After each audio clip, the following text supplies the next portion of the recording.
welcome to Senegal. Comme on dit chez nous, dalal leen ak jàmm. So I think if you haven't heard that word, it means welcome to Senegal. All of you know, and I will start with actually where my brother Ibrahima started.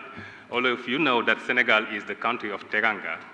So we pride ourselves as a Senegalese, we pride ourselves for being very hospitable. So you have hopefully appreciated and experienced a portion of our Teranga. If you haven't, hopefully you will be having the opportunity to do so before the end of this conference. So good morning again, and ladies and gentlemen, all protocol observed. My name is Daouda Sembene, and I am the Managing Director of AfriCatalyst, which is Dakar-based Global Development Advisory, whose mission is to try to help shape positive development outcomes in Africa. And we try to do so through a number of ways. First of all, research. We do also advisory, we also do advocacy, and we of course help also with capacity building. So the idea is for us to really take any opportunities with our team to really make some effort toward African countries' development objective.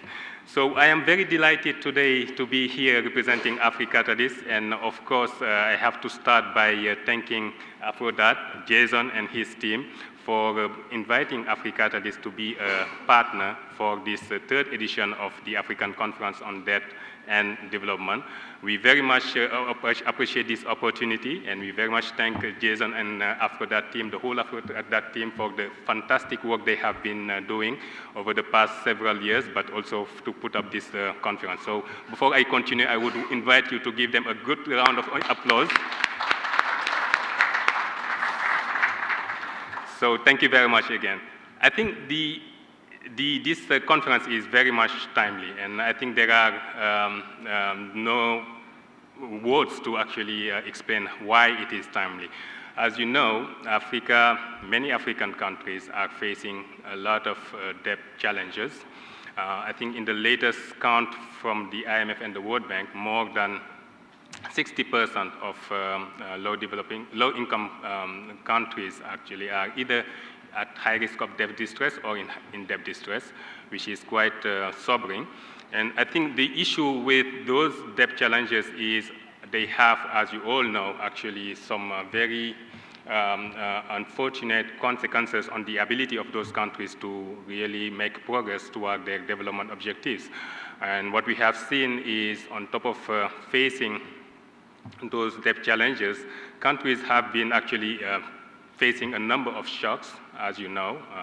After the coronavirus pandemic, we also had the situation in Ukraine. We also had the cost of living crisis, and of course, not to forget the climate crisis that is actually affecting all over the world. So I think what it does is it has really added a burden to their ability to service debt.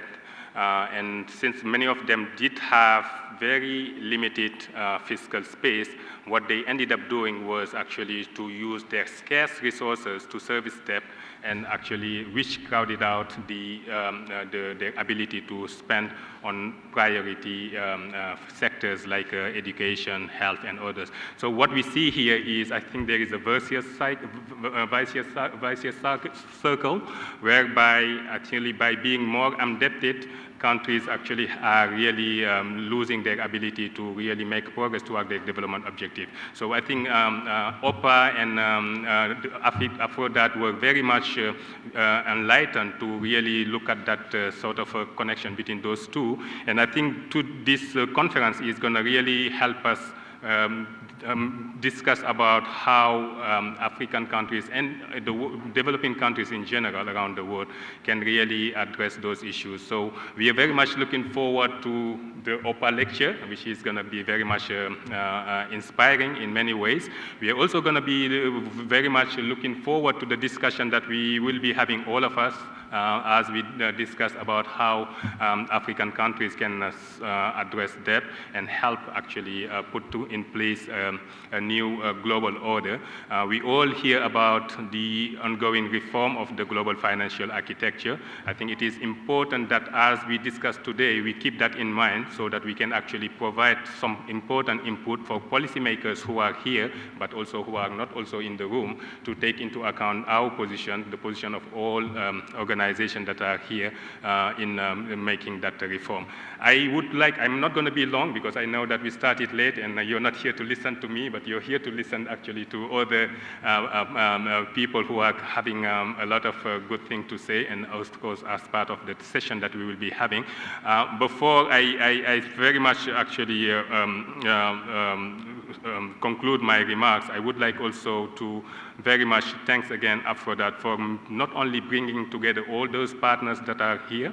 I think all of you are in some ways involved in compiling research evidence, doing some advocacy, but also helping policymakers make the right decisions. So I think this is very much fortunate that we have this opportunity provided by this conference and AfCoDD. I think that's one. And second, I think what we also have the opportunity through this conference is actually to be able to leverage, and through research that have been done by organizations that are here, the advocacy work that have been done by many of you, but also the advisory capabilities that we can see here. And of course, not to forget what Ibrahima just talked about, the ability of non-profit organizations and philanthropies in particular to really help make Africa and the world make actually progress toward those development objectives that we talked about. So once again, welcome to Senegal, and thanks you very much, and we are looking forward to the discussion, and we are looking forward to a successful conference. Thank you very much.